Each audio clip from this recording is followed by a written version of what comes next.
बहुत खुश रहती थी। पिता के गुजरने के बाद भान सिंह ही राज्य की देखभाल करता था। राजा अभी बिल्कुल नौजवान था, उसका विवाह भी नहीं हुआ था। मंत्री जी, आज हम शिकार के लिए जाना चाहते हैं। आप जल्दी से शिकार पर चलने के लिए तैयारी कीजिए। ठीक है महाराज। राजा अपने मंत्री और सैनिकों के साथ जंगल में शिकार करने के लिए चला गया।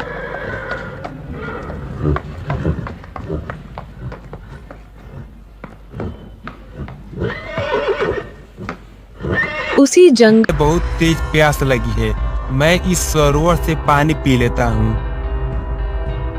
राजा जैसे ही पानी पीने के लिए सरोवर में उतरा, तभी उसे एक मगरमच्छ ने पकड़ लिया और तालाब के अंदर ले जाने लगा। तभी संजोग से वर्षा भी उस सरोवर में जल लेने आई। पुराने समय में लक्ष्मीपुर राज्य में राजा भान सिंह राज्य करता था। राजा की कुशल प्रणाली से प्रजा में एक ऋषि तपस्या कर रहे थे। उनका एक प्रिय हिरन था जो उस महात्मा के साथ ही रहता था।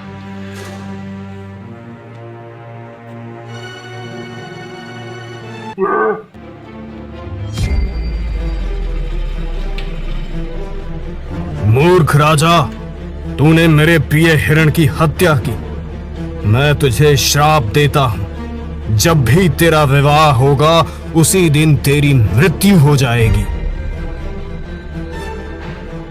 मुझे क्षमा करे तपस्वी, मैंने तो सोचा कि ये साधारण जंगली हिरण है। कृपया मुझे श्राप मुक्त करें। राजा के लाख बोलने पे भी ऋषि ने उसे क्षमा नहीं दिया।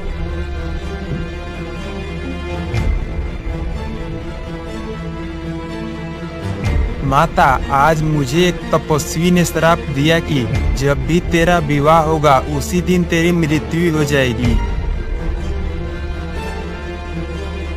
राजमाता अपने पुराने मंत्रियों के साथ उस जंगल में गईं। कृपया मेरे पुत्र को श्राप मुक्त करें। इसके लिए मैं आपकी जीवन भर आभारी रहूंगी। ऐसे निरंकुश राजा का यही उपाय है कि उसकी वंश वृद्धि रुक जाए और प्रजा में से ही कोई कुशल शासक बन जाए। मैं उसे कभी माफ नहीं करूंगा। राजमाता अक्सर अपने पुत्र के विवाह के लिए चिंतित रहने लगी, क्योंकि राजा की उम्र बढ़ती जा रही थी। एक दिन उसी ऋषि का एक शिष्य दरबार में आया। उसका राजमाता ने बहुत अच्छे से स्वागत किया। हम आपको आपकी मुंह मांगी वस्तु देने के लिए तैयार हैं। उसके बदले में आप हमें यह बताएं कि ऋषि की सबसे प्रिय वस्तु क्या है।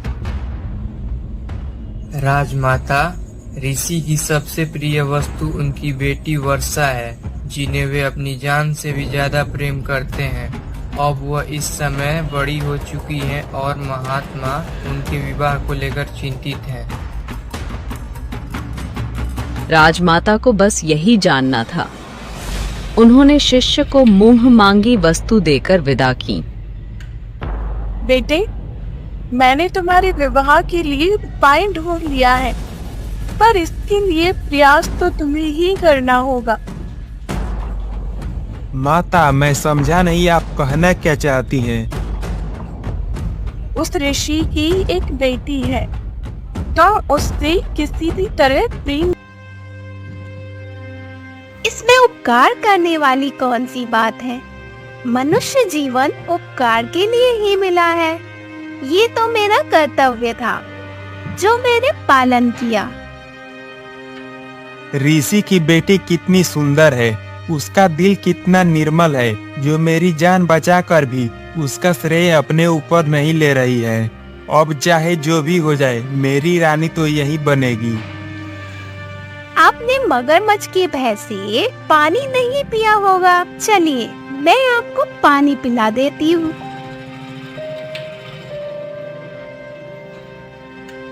दूसरे दिन भी राजा सरोवर के पास पहुंच गया। उस समय वर्षा स्नान कर रही थी। राजा उसे गौर से देख रहा था।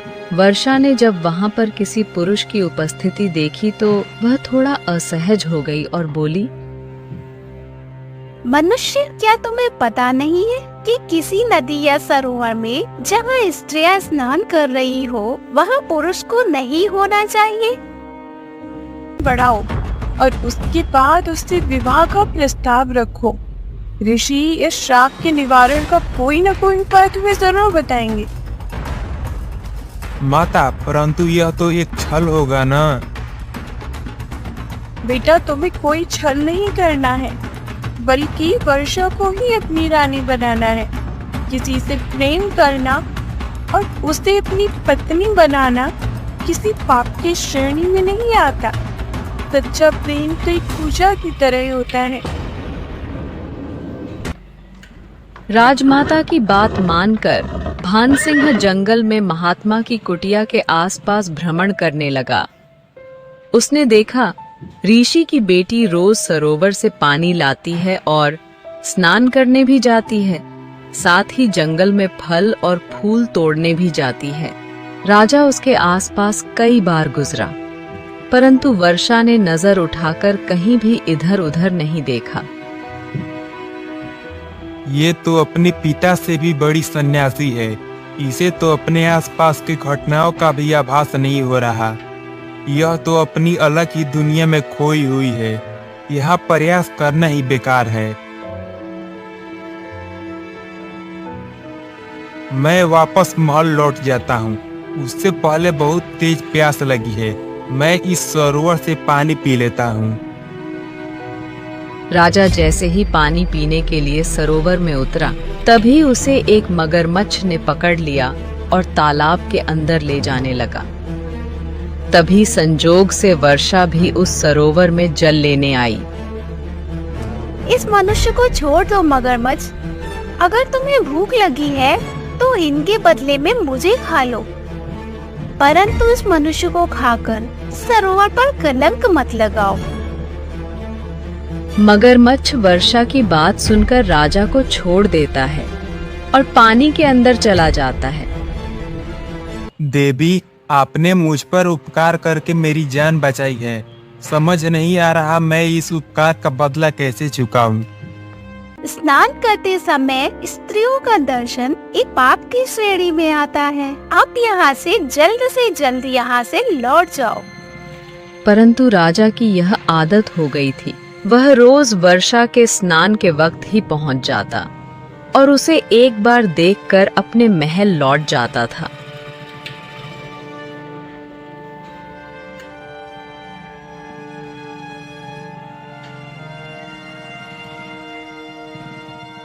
ठहरो, आप कौन हो और आप मुझे रोज देखने क्यों आते हो? क्या हो गया है आपको?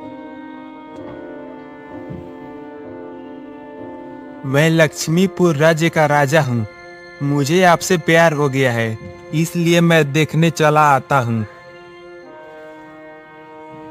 ऐसा नहीं हो सकता है। जब आप एक राजा हैं, तो आपको किसी राजकुमारी से विवाह का सोचना चाहिए। जो दिल में बस जाती है वही उसके लिए राजकुमारी हो जाती है।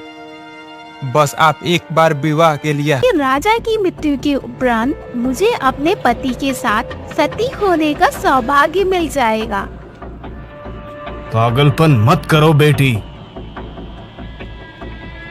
आपने ही तो श्राप दिया है। आप इसके निवारण का कोई उपाय बताएं, वरना मुझे ऐसे ही हालात में छोड़ दे। पिता अपनी बेटी की खुशी के लिए बोला, मैं तुम दोनों को पति पत्नी होने का आशीर्वाद देता हूँ। जाओ और सुखी जीवन जियो। राजा वर्षा को लेकर महल में आ गया। राजमाता ने बिना अग्नि फेरे के राजा रानी का विवाह कर दिया। इसके बाद राजा रानी सुखी से जीवन बिताने लगे। 2 साल बाद रानी को एक सुंदर राजकुमार हुआ। राजा ने उसका नाम युवराज रखा। हाँ कर दे।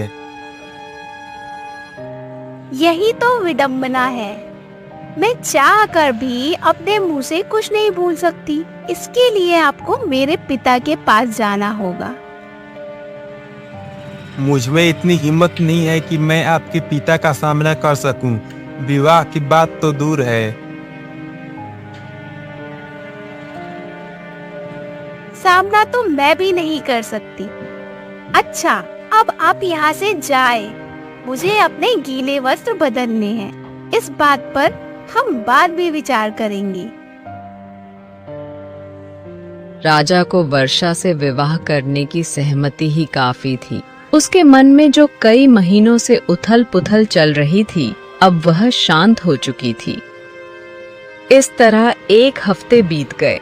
एक दिन राजा जब वर्षा को देखकर जा रहा था, तब वर्षा बोली, राजन, इस तरह छुप छुप कर कब तक देखती रहोगी? किसी ने देख लिया तो मेरी तो बदनामी ही हो जाएगी। सच तो यह है कि मैं हमेशा भक्ति भाव में रहने वाली पता नहीं कैसे आपसे प्रेम करने लगी। शायद भगवान भी यही चाहता है। हम दोनों एक साथ मेरे पिता के पास चलते हैं और उनके चरणों में गिरकर विवाह की अनुमति मांगते हैं। राजा को वर्षा को पाने के लिए कोई भी शर्त मंजूर था। पिताजी, मैं राजा से प्रेम कर बैठी हूँ। आप मुझे उनकी जीवन संगनी बनाने का आशीर्वाद दीजिए। ये क्या पागलपन है बेटी? शायद तुम ये नहीं जानती कि ये राजा श्रापित है। इसका विवाह होते ही उसी दिन इसकी मृत्यु हो जाएगी। राजा के विवाह होते ही मृत्यु हो जाएगी? ऐसा श्राप किसने दिया पिताजी? ये श्राप मैंने ही दिया है, क्योंकि इसने मेरे प्रिय हिरण का शिकार किया था। पिताजी, जब यह श्राप आपने ही राजा को दिया है, तब मैं अवश्य ही राजा से विवाह करूंगी, क्योंकि कुमार के उस जंगल में जाते ही वह हिरण उसकी आंखों के सामने से गायब हो गया। कितना खूबसूरत जंगल है, चारों तरफ हरियाली है, रंग बिरंगे पेड़ पौधे और फूल हैं। थोड़ी देर यही आराम कर लेता हूँ।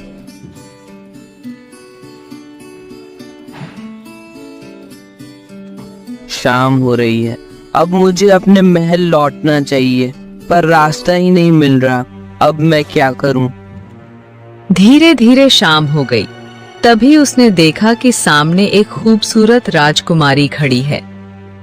घबराओ नहीं, मैं पिछले 5 सालों से इस जंगल से निकलने का रास्ता ढूंढ रही हूँ, पर आज तक मुझे रास्ता नहीं मिला है। पहले मैं अकेली थी, पर अब तुम आ गए हो तो दिल को सुकून मिल रहा है। जी, मैं जंगल में शिकार करने के लिए जाना चाहता हूँ। आप शिकार करने के लिए जंगल में नहीं जाएंगे। जीवों की हत्या करना अच्छा नहीं है। पुत्र को सन्यासी तो बनना नहीं है, आगे चलकर इसे राजा ही बनना है। इसलिए राजाओं को शिकार कर अपने हृदय को कठोर बनाना पड़ता है। आप इसे शिकार पर जाने के लिए मत रोकिए रानी। रानी ने राजा की बात नहीं काटी और राजकुमार को शिकार पर जाने दिया। अगले दिन से राजकुमार रोज शिकार पर जाने लगा। एक दिन वह एक हिरण का पीछा करते करते दक्षिण के जंगल में चला गया, जहां पर आज तक कोई भी शिकार के लिए नहीं गया था। चलो, पास ही में मेरी कुटिया है, तुम आराम कर लो। तुम एक जादूगरनी हो, तुमने जरूर कुछ करके मेरा रास्ता गायब कर दिया है। राजकुमार, मैं कोई जादूगरनी नहीं हूँ, बल्कि मैं एक राजकुमारी हूँ। मैं सीतानगर के राजा श्री अंगद की पुत्री हूँ।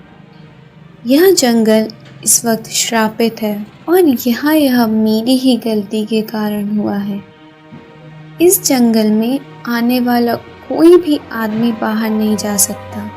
इसके आगे की कहानी मैं विस्तार से बताती हूँ। 5 वर्ष पूर्व